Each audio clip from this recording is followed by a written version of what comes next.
Check, quick sound check. Can everybody hear us loud and clear? What's going on, Coach Paul? Hey, Coach Jay, I can hear you loud and clear. Um, Welcome back Welcome to another. back. What day is it again? Today's actual Monday. We had 2 Mondays last week, but today is actual Monday. Welcome back to all of our buzzer beaters. Hopefully, everybody had a great weekend, had some time off. We had felt like 2 weekends last week, but we are back to our regularly scheduled program, back on what would be a full week, but we do have the observance of President Carter on Thursday. So again, not a full week yet, but it felt like it. Felt like some volume coming back into the markets. We got sound confirmation that we sound and look good here. Um, but yeah, welcome back, Coach. How was your weekend? Great. Um, in the snow. It hasn't stopped snowing where I'm at here on the east side of Cleveland since the last time we talked. Um, but enjoying it. How about you? Weekend was good. Weekend was good. We were talking in the green room. I went to the Jets game last night, last game of the season. One of my best friends is a Rodgers fan, and his career might be coming to an end. So it was cool to see him get career touchdown number 500. The Jets are terrible, so it was it was interesting. I was like, we had some pretty good seats at a discount, of course, because it's the last game of the season. And it was like if I paid a little bit more, I might have been able to get on the field for a tryout. Because they looked pretty bad out there. But it was a good And you could have weekend. made it. I don't know about that. I don't like getting hit. Uh, so, but it was a good weekend. Good to get some time off the charts. But we are back. Let us know how your weekend went and how your first day of the week went. Were you up on the day, down on the day? Anything you learned from the day? And we will get into the charts. As far as news goes today, Coach, we did have some Fed Mhm. speakers out before the market opened. We also had services PMI number out that came in a little bit lower than expectations, 56.8. Forecast was 58 and a half. Um, and a factory orders month over month number came in at negative 0.4% when the forecast was 0.3%. Uh, there was also some other news, Coach, and we were talking about this a little bit. Not sure how many traders we've have that have been trading for anywhere from 4 to 8 years. But if you've traded through a Trump presidency, and this is not to get political at all, um, kind of what we saw this morning may be the overall climate for the markets. We had a headline come out of the Washington Post this morning that said President Trump was going to pare back some of his tariff policy. If you look at some of the markets, and we'll look at this when we get into the charts, but around 5 a.m. Central Time, we had a bunch of markets kind of moving to the upside off of that headline. And then about 3 hours later, 8:15 Central Time, we had comments from President Trump that said that's not true. Now, the reason we're mentioning this is because it is in the headlines, right? We know that there's algos scraping headlines to trade around and things like that. Um, if you haven't traded during this time, I think this is probably the best time to kind of lean on your technical analysis. Maybe not making trade decisions based off of headlines, and may not be a bad idea to scale down and trade a little bit smaller, right? Volatility will increase, which is exactly what we want as traders. I think really somewhere towards like the beginning to middle of my trading career where I really started picking up was during that time, during his first presidency. And it was great, right? There's a ton of movement, which is what we want. I don't really want to be sitting at my desk while markets aren't moving. But in that climate, it's important to manage risk because of what can be uncertainty coming from headlines. So just pay attention to that. Markets were pretty two-sided today, which presented a ton of opportunity to trade, which is exactly what we want. And as long as that keeps up, I am not going to be complaining at all. Anything on the news that you have, Coach? Yeah. Just to reiterate, the headline itself, making a decision, um, not a solid way to go. Um, what do I mean by that is that you have to trade your process. Most of us, well, I'd say 99% of us are technical, follow your rules. Don't get persuaded by random headlines. There'll be a lot of those. and they can pull you off your game. Focus on your game, because we're going to see more and more of that, I believe. 100%. I would agree with you, Coach. Let's get into the charts. Pull up the charts here. There are 35 different markets that we can trade with Topstep accounts, not just the equity markets. And we like to go over our top percentage movers. To the downside, today we had crude oil down 0.65%, RBOB gasoline futures down 0.96%, and lean hogs, our biggest percentage mover to the downside, down 1.36%. To the upside, Coach Hoop, I hope you got a piece of that, Coach Hoop. I saw him in the chat talking about cattle. I think cattle was up on the day. I think he caught a piece of the cattle move, but we know Coach Hoop is watching the meets as always. To the upside, we had copper up 1.89%, wheat futures up 2.03%, and nat gas does it again. I think what The do we have? beast, the beast. We have 4 trading days. 4 trading days for the year so far. Nat gas is in the top percentage movers, coming in that number one spot, either to the upside or the downside. 3 out of those 4 days, 10.23% for nat gas. It was out of the top three for one day this year, which was the first day of the year, and every day since then has been in the top percentage. So um, early runnings for that number one spot when we do our recap at the end of 2025. But Nat Gas continues to do it. Um, Yeah, I think Nat Gas is heavily favored to win that spot at the end of 2025. might get quiet during the summer, but for right now, it's been a market to trade if you're looking for trends. Um, to round out our big four, we have the Nasdaq up 1.2%. Did not feel like it if you were trading it. The S&P's up 0.61%. We already talked about crude oil down 0.64%, and we have gold down 0.27% to round out our big four. I got an S&P chart up here. You can see my executions on the S&P. I was trying to get short in this. Uh, can you trade the meats if you're vegan? Asking for a friend. You can. You can. Um, I don't see a reason not to. I think it's a even better, right? Where I was always told as a kid, don't play with your food. So if you're eating meat, if you eat steaks and stuff like that, right, that you might be a little bit biased. But if you don't, then even better trading for you. I would say you have to sell it. You can't buy it. No, I'm just joking. Trade away. Trade away. We go. All right, I got an S&P chart up here. I think most of my realized P&L for the day came from the S&Ps. I was trying to short a couple of different markets, and it was the Dow and the S&P. Shorted the Dow a little early, got kind of cut up on the way up, and then caught a nice short in the S&Ps to the downside. But let's look at the S&Ps, Coach. We are on a 30-minute chart here. Have your moving averages: the 200, which is the white line, the 20, which is the yellow, and the 50, which is purple here. Above that 200 moving average, looks like we're trying to trend up, but the market's uh, somewhat in a range. Somewhat in a range if we zoom out. Got this kind of W pattern here. What are you seeing in the equities, Coach? Well, one thing you said, you made a point earlier. It was up. Nasdaq was up what, one something percent, Almost 2% and today. it didn't But yeah, feel like it. yep. Well, big gaps, big ranges, and with these big gaps, and we're opening 150 higher, right in that area. Um, it's not easy to trade.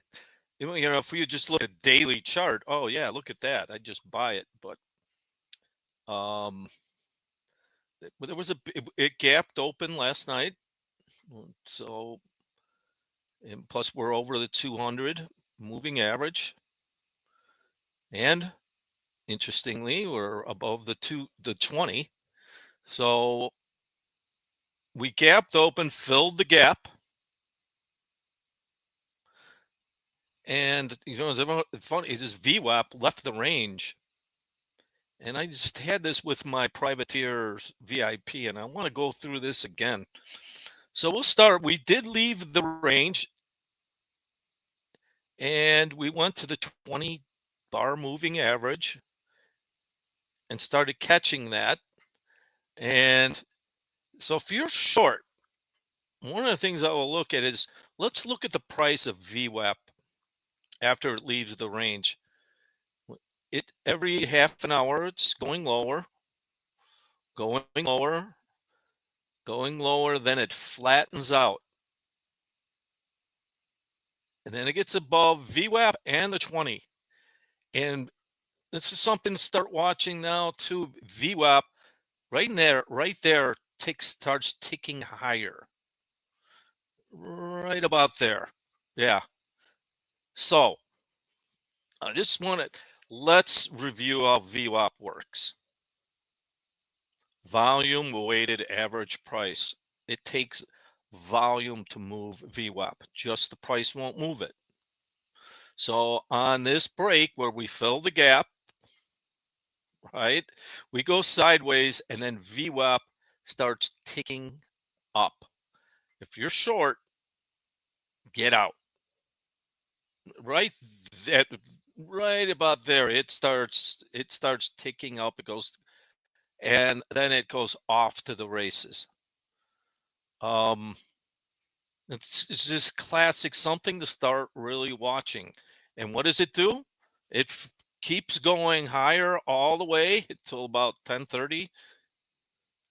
Interestingly, it got so I mean, it hit my second level of resistance.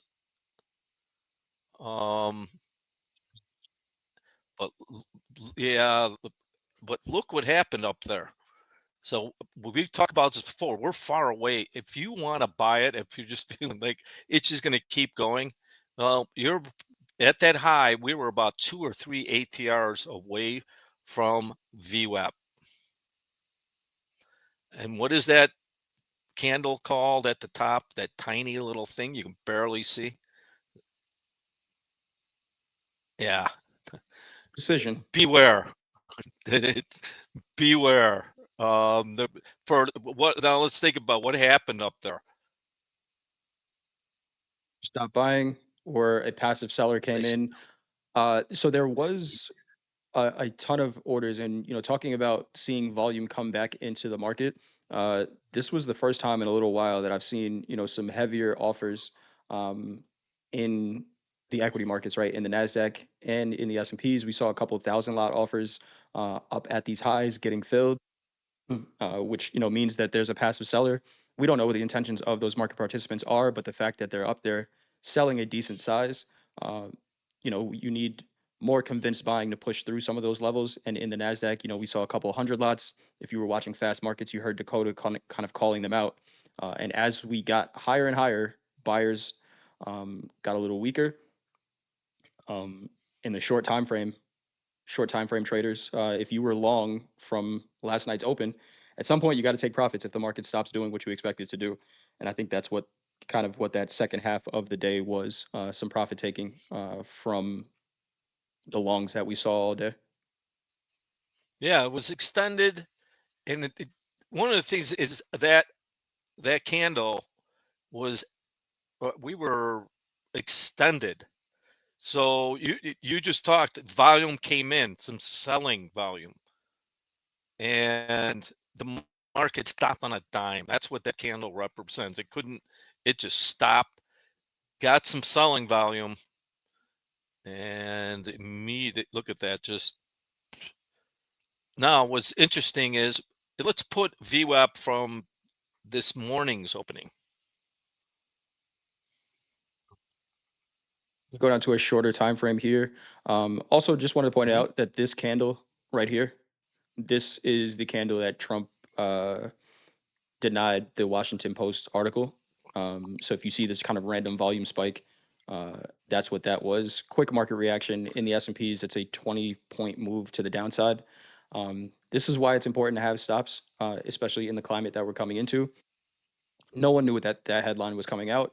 Um, and you know, how do you control your loss here? Um, now, you know, it's just going to happen, and I think that's why it's also the case to kind of stay small. Um, when there's uncertainty, and when you kind of see headlines start to pop up, because it's hard to control your risk in this. I don't trade the S&Ps with a 20-point stop. Uh, so this is a trade that I would have been okay getting out of, and we see the reaction rate. It pops right back up after the market gets to digest, but uh, accounts can get blown in a candle like this. But let's go back up to these highs over here. You, Go ahead, coach. Coach, I just wanted to think while you're there. You talk volatility. The average true range on a daily is getting back to the heavy levels we saw last July and August. The ATR on the daily in the S&P is 97. The Nasdaq is 455. So that's $9,000 in the Nasdaq on the daily. So you just hit it on the head. It's bigger ranges equal more volatility. So pare down. See this You hit ATR it. indicator on the bottom of the chart here, what coach is talking about. We're kind of ticking upwards. We had, the holiday trade, of course, where things are going to slow down, but starting to tick upwards again. And outside of, it may not seem like we're that extended, but if we look at most of 2024, we're above most of 2024's ATR on the daily. Outside of that kind of July into August period that we're talking about. The weird thing though, coach, it doesn't feel like it. Where we talked about we had almost a 2% update on the Nasdaq and we came back down into the range. It I don't know about everyone else, but it felt like a very kind of slow trading day overall, in my opinion. But it's very interesting. Yeah. Well, that's like I said, we're getting movement overnight, big movement overnight. Um, and we're back to pretty good volume. So, by the way, we're at very high levels. Um, this is turbulence. I mean, that's what's going to happen. So, Chauncey, do you think in a Trump tweet environment, and I hate to call it that, but coming into this administration, right, we do know that our, next president does post on social media often. Um, I think in any kind of higher ATR, higher range market, it's a good idea to trade smaller. It's probably a good idea for most people to trade smaller most times. More often than not, it's a better idea to trade smaller. But then in higher volatile times, yes, 100%. Right. Look at all the Top Step TV episodes that we had during the end of the July to August.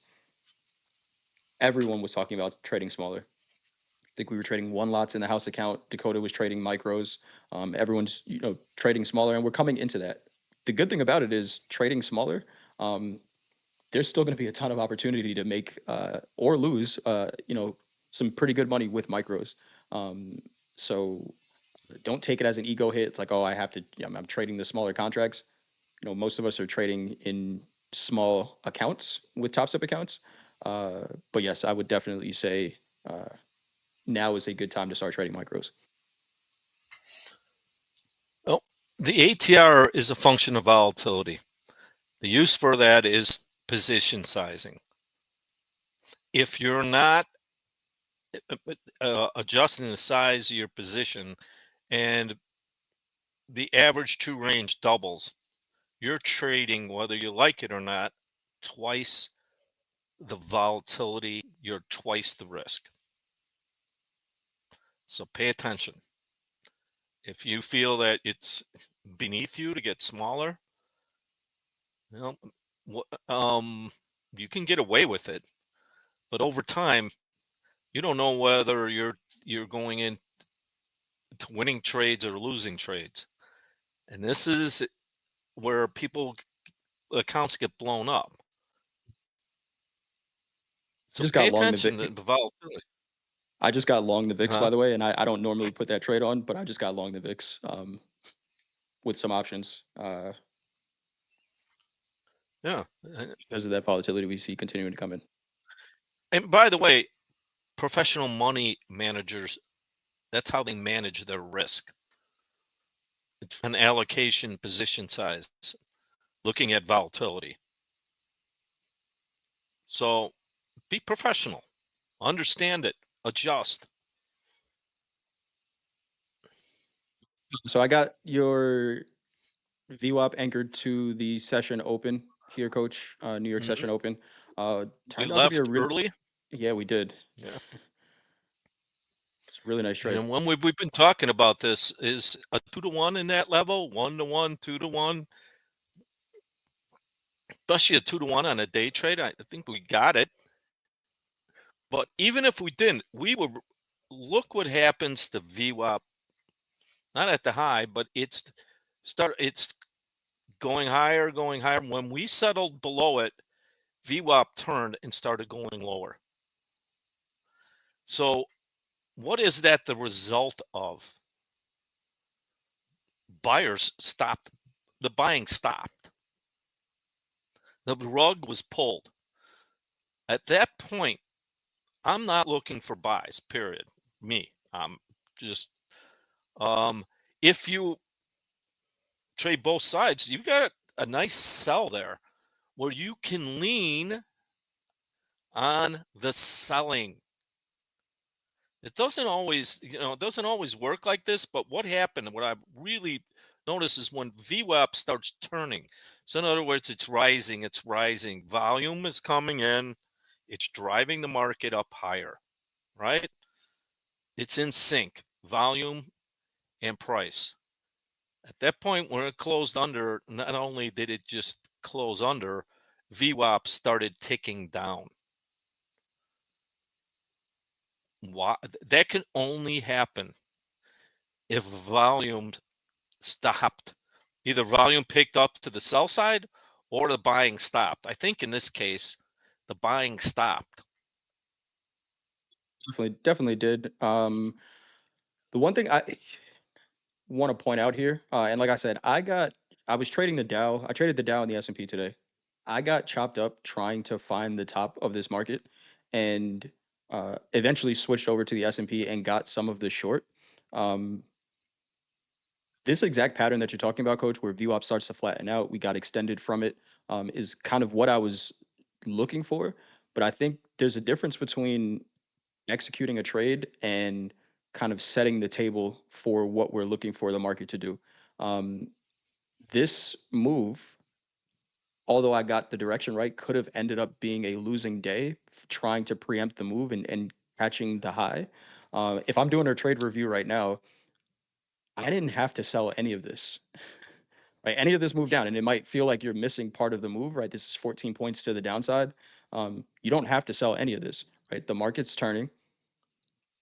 To me, if I'm looking at this now, this candle right here is the trigger to go short, right? Why is that, Where coach? so we had VWAP from the New York session. It's the first candle that traded under it. Um, and at that point, the target on the short, and give me 1 second, I'm gonna put the full session VWAP back on here as well. God, Come on. Europe stole the glory here. You did. Oh, so, all right. Here we go. So this candle right here is to me truly the trigger to go short. And I say that being a momentum trader, could you have a level, a higher time frame level up here and get into the short? Yes. For me personally, my own trading style, sitting in this with maybe an hour of the same prices uh, causes a lot of anxiety for me as a Anxiety. trader, right? I'm okay being in a trade and I'm okay holding a trade, but the market needs to be giving me favorable price action, or I'd rather just get out because it feels a lot more like a 50-50. In that case, this candle right here was the trigger. We did a volume class in Discord last year. We talked about triggers being price action and volume. This was price action to the downside, it closed under VWAP, and we had some significant volume coming in here. Uh, this could have been the short for the day. And I think, if I'm reviewing my trades, this turns out to be a much bigger day if I wait for this short. Because the short that I ended up taking, I caught not most of this move at all. I think I got out around this VWAP here, but that's because of how my day started. So where am I going with this? Uh, Setting expectations for what you think the market is going to do, and then trading when the market starts doing that thing instead of trying to preempt the market doing that thing can change your results for the day.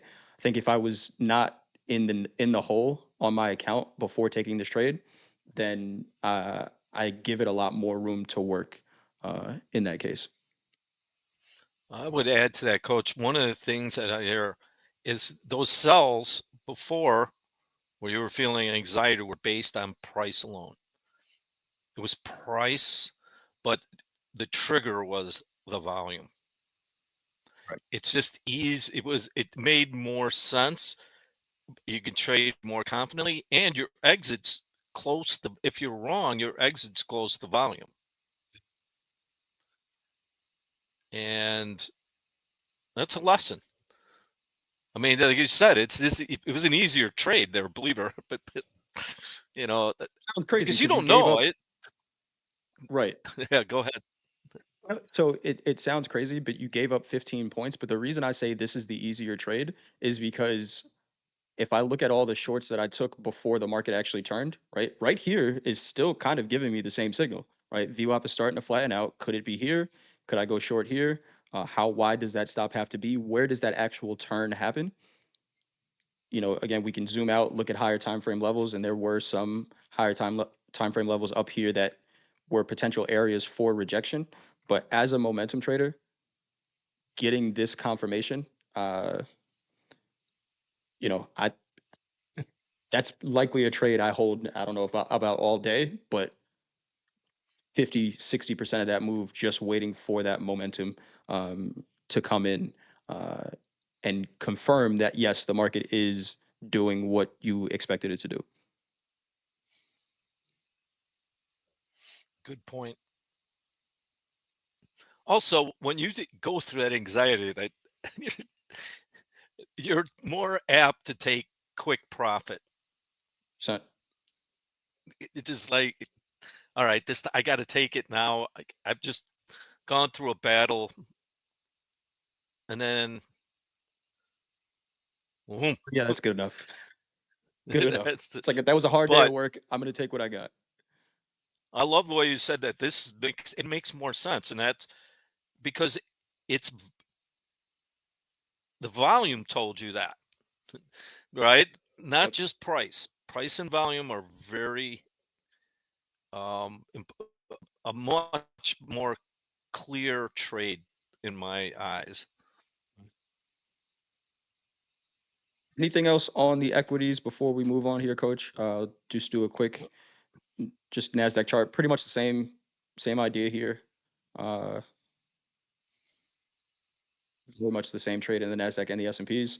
Uh, Here's that trigger again, where even though we're trading under, again, I'm looking at this as a trigger. You could have called this one maybe as well, but why would I call this more of a trigger for a short instead of this candle here? It's because this one didn't close below VWAP. Right? This one tested it and could have been the bounce to continue going. This one closed below significant price action. We start to see volume respect and price respect this candle that came in. Uh, Added confidence in that trade once I get this trigger here. Uh, we got some questions in the chat. Sean C, does VWAP work the same on tick charts? It does. Let's just see here. Here is so the one thing about a tick chart. If you want to get, sometimes people set their anchors on a tick chart because you can get very granular, right? This, and I don't think it's necessary. A 3-minute chart is short enough, but I have VWAP anchored to this 3-minute candle, which is the market open here. I'll go down to a 100 tick chart on the Nasdaq. It's the same thing. Actually, hold on. That anchor didn't go where it was supposed to. Let's go to 1,000 tick. 100 tick is way too small. There we go. Same thing. You might see, on a tick chart, you might see price react around it a little bit cleaner than you see on a, time chart, but same idea. Anything else you got on the equities, coach? No, I'm good. Uh, I see a question about, opening your personal futures account with your broker, and you notice the market reaction to my position is much different with DMA broker as opposed to those who internalize or hand off to market makers or LPs. Uh, it's a very specific to you question. I would, if you have any concerns or anything about how your orders are being placed in the markets, I would just reach out to your broker, right, and just ask them for clarity on how your orders are being placed in the markets. Um, Uh, Go ahead, coach. it it's going to be a little different. That's live. Um, Also,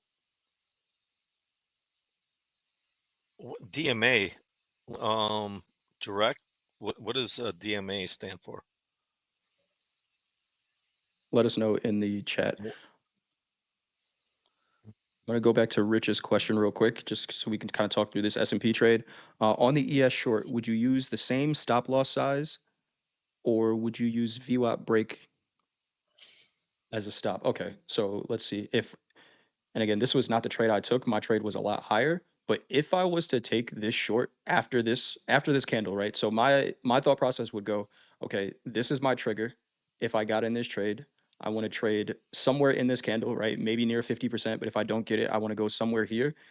My stop on this trade is going to go right above the high of that candle because that's the trigger, right? In this case, where I was shorting up here, my stop had to be a lot higher because the market wasn't immediately showing me the price action that I was looking for, right? When I wait for a trigger, I'm a lot more confident with my stop at the high of the trigger because what that tells me is, hey, there was some volume that came in that initiated the move that you were looking for. If the market trades back above the high or low of that candle, then this trade idea may be invalidated, your timing may be off, and it's okay to get out of that trade. On a trade like this one, my stop was a lot higher than the high of day because it had to be, right? Because I don't know, right? We had some other, we had some previous high of days where the market turned around and then made a new high a day. So I need to go with a really wide stop here because I don't know when that turn is going to happen. But as soon as I get that volume confirmation, I'm okay going with my stop personally right above the high of where that volume came in.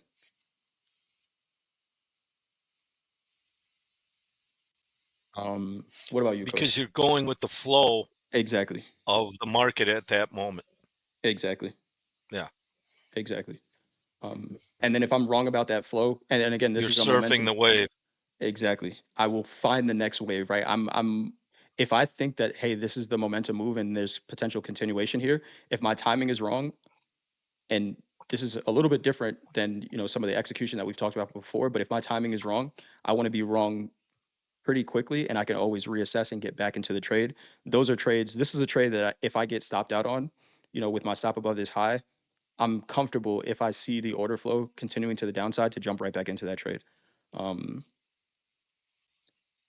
but it's kind of hard to explain that when the markets aren't moving. So if I'm on fast markets on Friday, if we have a trade set up like this, I'll kind of talk through that process.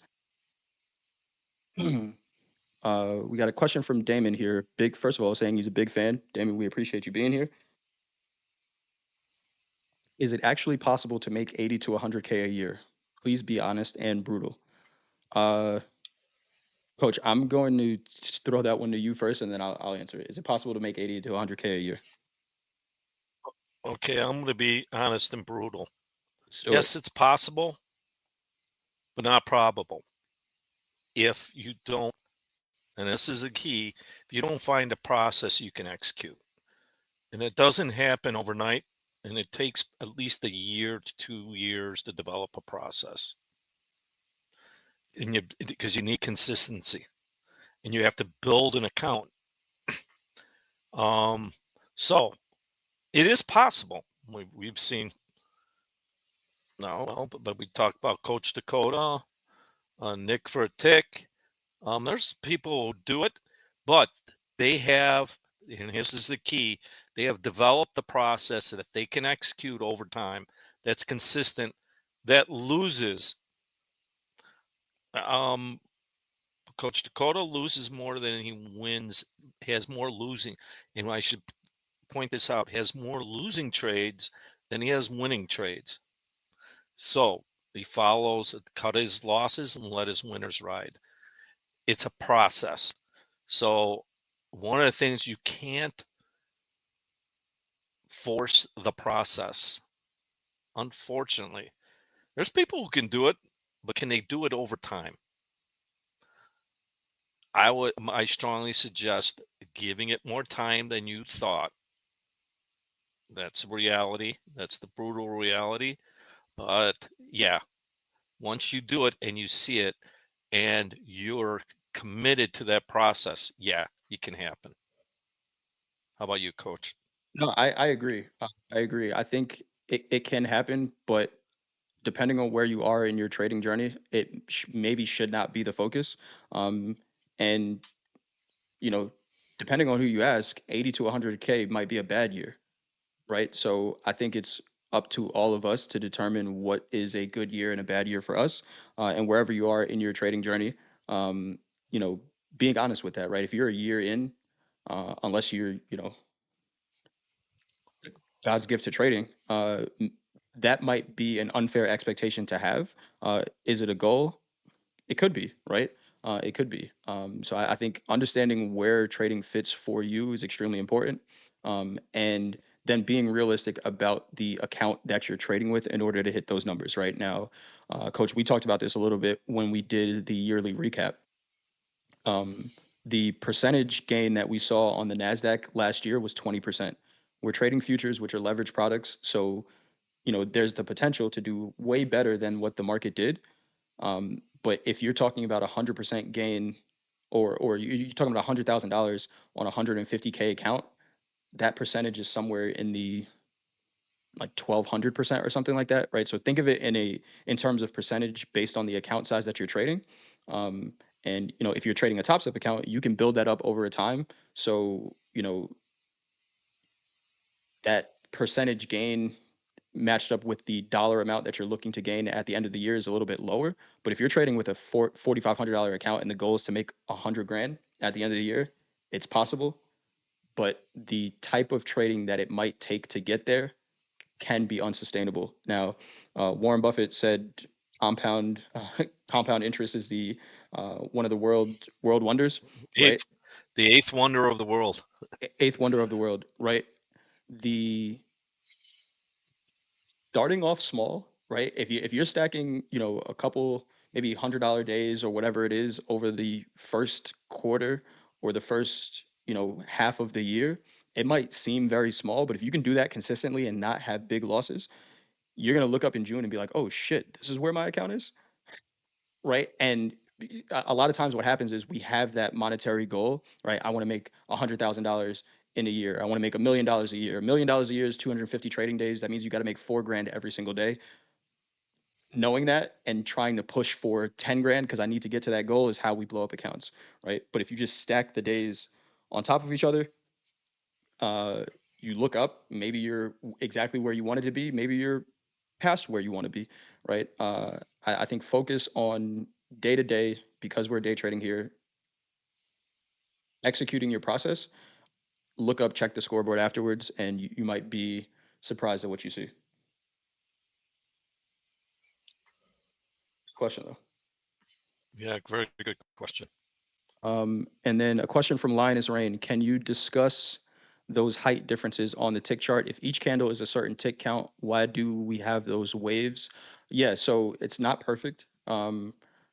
If you look at so I have a volume indicator up and this is 1,000 tick chart, right? Some of these are going to be, on average, they should be around 1,000, but electronic trading is not perfect, right? And it's calculating a bunch of information in a short period of time, right? Some of these 1,000 tick candles are a second, right? So your electronic platform is not going to cut everything off at exactly 1,000. and then the price ranges of the candles are going to vary, right? You might have 1,000 ticks of price action happen in 14 points in the Nasdaq, or you might have 1,000 ticks happen in 40 points in the Nasdaq. Um, it depends on how the market is trading around that time. What I will say is, if I'm using a tick chart and I see a pretty big candle, right, that covers, a decent price range, uh, the same way I look at, a high volume candle on a 3-minute chart, I would look at the body of a candle on a tick chart that covers a wide range. Um, because that's a ton of price action to cover in a short amount of ticks, right? If each one is 1,000. So hopefully that makes sense. And on the tick chart too, we're gonna have Coach Robert on Thursday, right? So we are. There's a guy. If any questions on tick charts, I think he only uses tick charts, if I'm not mistaken. So he's a big Bring him. range bar chart guy, but on Topstep X, yep, he's using tick charts. Yeah. So good question. Good question. All right. Where do we want to go from here? Good questions, good conversation. We only talked about 2 markets so far, but that is okay if the conversation is flowing. Where do you want to go, Coach? Sounds like the title of a good song. Where do we go from here? Where do we go from here? Um, Gold. Look at gold. Get that line off my chart. There we go. Another two-sided trade today.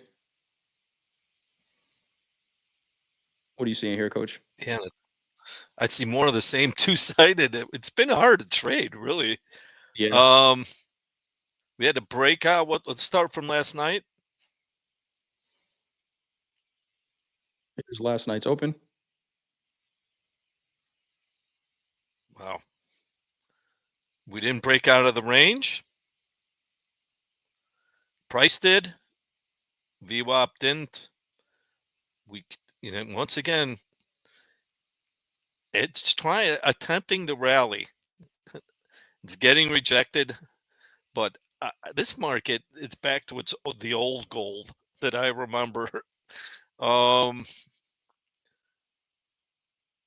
Interesting though, inside the opening range VWAP, before it broke out, the price did. VWAP turned, and VWAP started ticking lower. Something I'm really starting to watch now, because the VWAP can't change unless volume comes in.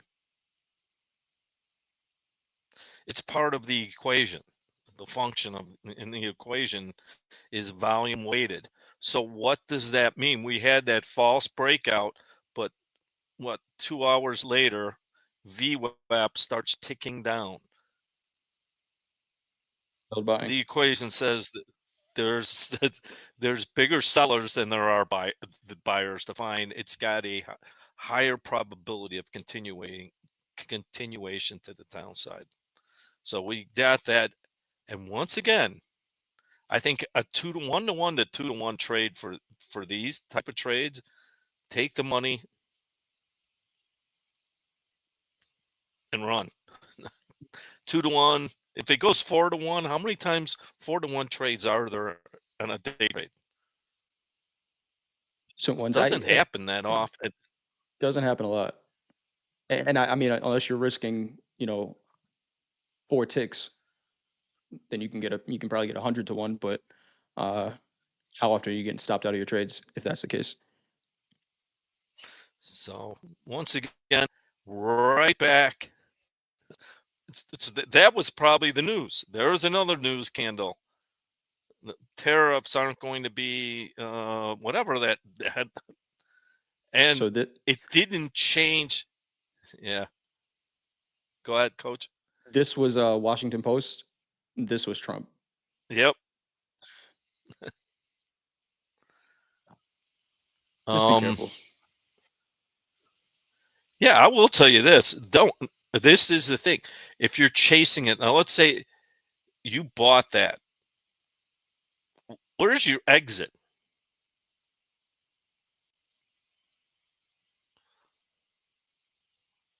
I mean, that's a big candle. So you may look like, oh, this is going to go to, to 10,000, but but of course I'm exaggerating a bit, but this is going to happen more and more. So two things: if you're short, you have to have a stop. If you're long, you have to have a stop. If you're in the market, you have to have a stop. Remember this. This is what we were talking about earlier. This is going to happen more and more, where you have knee jerk, quick reversal trades, and if you don't have a stop in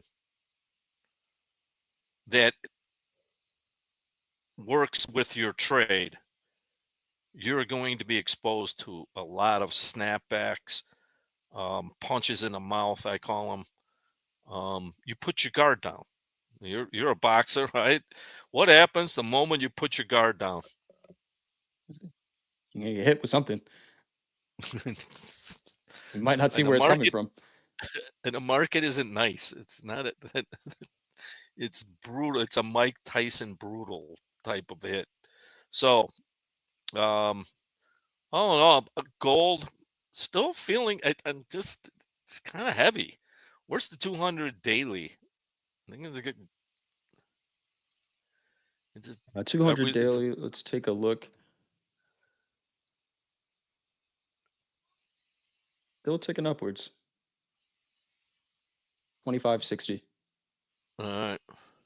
So basically, we're still going sideways. We're in that range. We'll see. I'd like to see it. It's coiling. It is an old term. Anything else you see in there, Coach? Just that 200 moving average on the 30-minute is a flat line. And it's kind of ticking upwards, but it's flattened out.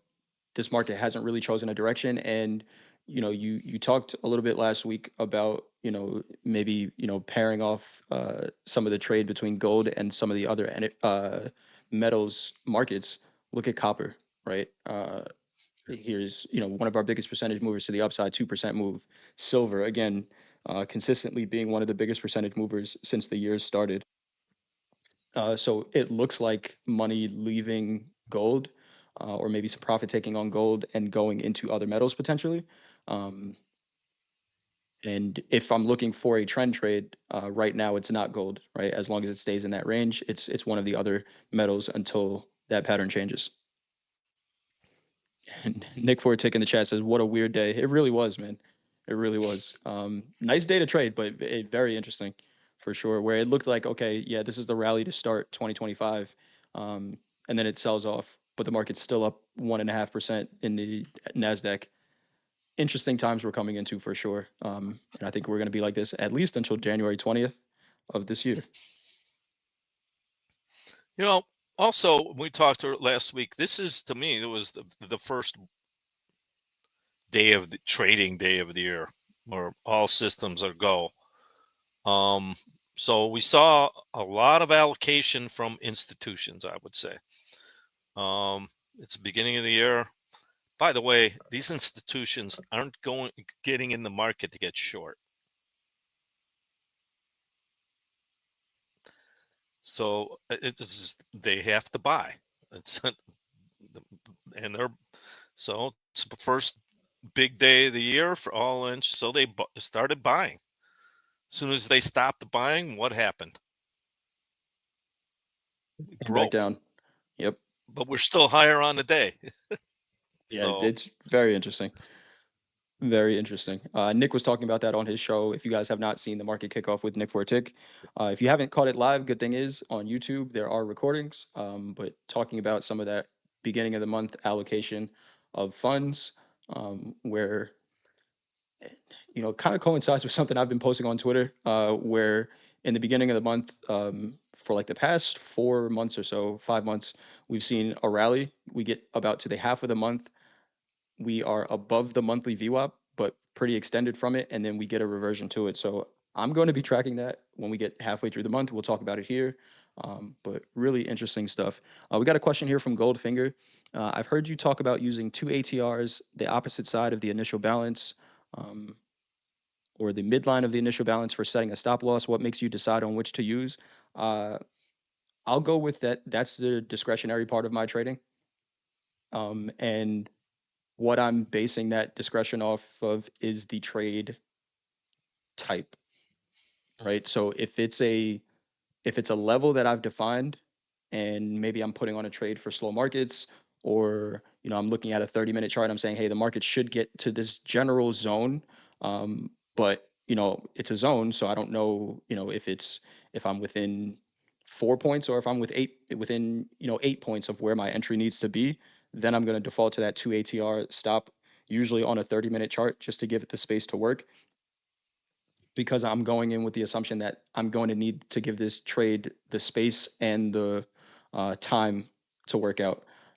If I go with a stop that's based on like a specific candle range, right? Something like this, like we talked about in the S&Ps, this is a momentum trade, right? So if I'm entering with a momentum trade, I'm usually not going to go with a 2 ATR stop. I'm going to try to find a recent swing high or low, um, based on some type of volume event, and put my stop on the other side of that, because if momentum dies out, then I don't want to be in the trade anymore, right? The reason for that is, if I'm taking a momentum trade, uh, when momentum dies, the market's range. Look at this kind of for an example here, where, and this is maybe not the best example, but we had some volume to come in, the market sells off. We don't get any. Look at the volume pattern here. We get a spike of volume and then it immediately dies off. We range for a half an hour, 35 minutes in the same price action. So that's why my stop is going to go on the other side of that range, where I'm okay sitting in this, but at least on a shorter time frame, this feels a lot like a 50-50. The market can go either way. Um, I would be okay sitting in a short if I was in profit, but if we get back above this high, then I probably don't want to be in this trade anymore because of the 50-50 nature here, right? Sellers created this price action, but in order for us to continue, I need to see some follow through. They stopped here for a reason, so that gives potential for buyers to step in. So my stop is going to be above where that momentum started. Hopefully that makes sense. Yeah, it does. Right. Any other markets you want to talk about, Coach? I'm going to pull up the crude Crude. oil chart real quick. Let's go to that daily. Back under the trend line. And there it is. And the 200-day moving average is right there.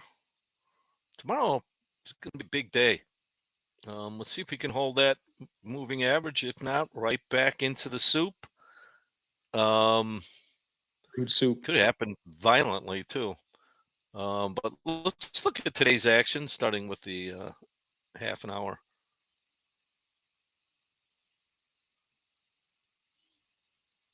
Open, Two-sided market. two-sided market. Literally everywhere. Maybe besides nat gas. um, Boy, look at VWAP holding that 20. Anyway, same thing. We've kind of looks like the other four markets. False break to the bottom to the look at VWAP turn, rally up to Returns new here. highs. Wow, that's be quick. Well, and that's using the half hour. Let's say we use a 10-minute. 15. I don't think we have 10s with Topstep X, but I'll go to a 15. Okay. A little more easy to handle. But still, crude oil, that is the definition of turbulence. If you carved out a good profit there, record what you did, and you'll be fine in crude. Um, I think I made $100 there, and I feel like that was I traded very well, and I was buying it. Um, we'll see, but we're right back into the slop. It was kind of a tough trade. You see anything else in there? But no, I didn't really look at crude too much. I saw nat gas being up however many percentage it was up again, and I said, hey, if I'm going to trade an energy market, it's going to be that one. I didn't trade nat gas either, but this gap up and going back to the Sunday gap, it happens again. It happens literally. It almost looks like a crypto futures market, right? Where we get price action over the weekend um, in spot crypto, but futures have to catch up, on the Globex Open. So we get a gap. As far as I'm aware, there's no nat gas isn't a meme coin, but it trades Sunday gaps like one. We opened up 5% up. We held the gap in this case. Sometimes we fill it, sometimes we don't. I don't know that there's any rhyme or reason between when we do and when we don't. But we held the gap. If we look at VWAP, we started to trade in the gap, but we couldn't fill it. Good candidate for a gap and go. Once we got back above that VWAP, really nice, move to the upside. This opening range, this 30-minute opening range, gave us a couple of opportunities to buy it today. Uh, I guess is a wild market, man. Presenting a ton of opportunities, which we love, but I feel like I should spend a little bit more time focusing on trading it during the day. Yeah, that gap held. Um, and this is after we didn't break yesterday's high, did we? Yesterday's we did. Oh no, no, we. Okay. Yes, yeah. Yesterday's we did. Thursdays we did not. Let's look at the daily. And I think this is going to be a good. We got another question in the chat, but here, pull up the daily coach. What are we seeing here? It's still above the 200. The dip was bought. The bigger gap. Boy, look at that gap. It filled Friday. Gapped open over the weekend. Um, that's an uptrend right for right now. Although it's getting a little violent.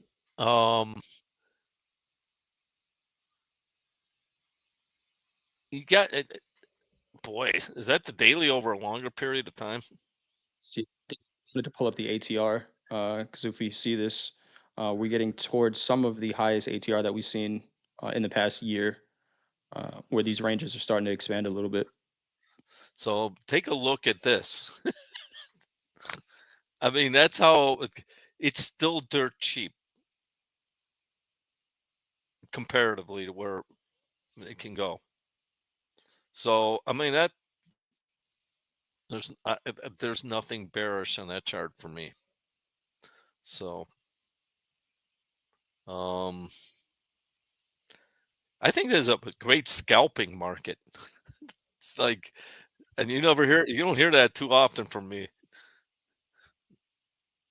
It's a ton of most of the net gas trades that I've taken recently have been some type of momentum trade, right? Where we might see a push into a level on high volume, something like this, right? Where we get this push and then not going with it, but fading it, right? So waiting for that exhaustion to happen and then fading that exhaustion move. Most of my nat gas trades have been that. It presents some quick opportunity, right? Where I could get in and out and be out of it. We got two questions here, Coach. How much do you guys use structure, like higher highs, lower lows, higher lows, things like that? How much do you use that in your trading, Coach? I watch it, but my decisions are and it's valuable. Mhm. I don't use it in my process. I watch it. I understand it. Um, and there's a lot of value to it. One of the things on structures, like if we have like today, in the Nasdaq when we made the highs, There was higher high, I mean, higher low, higher low, higher low, higher low, and then that small candle, and then we break the low of the. I'll use. I used to trade that a lot. Those are, I like those trades. I don't do it anymore, but if that's what you do, especially when he has them run away like that, if you have 5, 7, 8 in a row and then it breaks a low, it's either an out or a possible short. How about you, Coach? Look at them, but like you said, I don't usually use them in my process either. I have been looking at them a little bit more recently. There was a trade that I took on Topstep TV, and I've told you, Coach, that the way I was taught how to trade. I know some traders just look at flagging patterns and chart patterns. I was never taught to trade that way, so that's something that I'm learning. But I've see the value in it. But is it something that I could teach? Probably not, right? Because I'm still learning it myself. But there's definitely value in looking at market structure that way. The one thing I'd say about it is, I think you can try to fit the chart around what you're looking for, right? I've heard Dakota say this, right, where you just keep changing the time frame until the market tells you what you're looking for, right? So if you're trying to define whether or not something's a flag on a 30-minute chart, but then you got to go down to a 15 and then to a 5, and then you're like, oh wait, it is a flag on the 1 second chart. Um, that's probably not good practice. So whatever time frame you're looking at those patterns on, just make sure you keep it consistent. Absolutely. We are at time. Time Wow. goes by quick when you're having fun. Coach, you got any words before we leave here today? I'm going to answer the last question real quick. Hey, Awesome. coaches, hope you all having a good start to the new year. Question: how important is the 200 EMA to you if you had to rate the trading tools and information you use to enter a trade? On a scale of 1 to 4, 4. Well, simple. I find it very important for my trading. It helps me determine the trend. And I will leave with that. Thank you, Coach. Let's see. Did I miss any notes? Uh, Payout Club. If you've taken more than 5 grand in payouts from Topstep, or you plan on doing it this year, fill out the link. Well, I guess if it's in your plans, don't fill out the link yet, but bookmark it. Because then you're gonna want to fill out that link for the Payout Club. Remember, right now we're just shipping to the US, and be patient with the team because I think it's one person packing all those boxes, and sending them out. So be patient, but you will have your hat and your pin, um, before you join us on Topstep TV. And if you want to join us on Topstep TV, here is the link for that. Fill that out. Bunch of different segments that you can potentially get on Topstep TV. It's a great experience. I love doing it. I'll be on Fast Markets, like I said, on Wednesday, I believe, trading with the team, and it's always a great time. Always a great time. Trading in front of however many thousands of people that we have watching at the time, talking through your strategy and your journey as a trader. I got nothing else. Go ahead, Coach. Well, I'm good.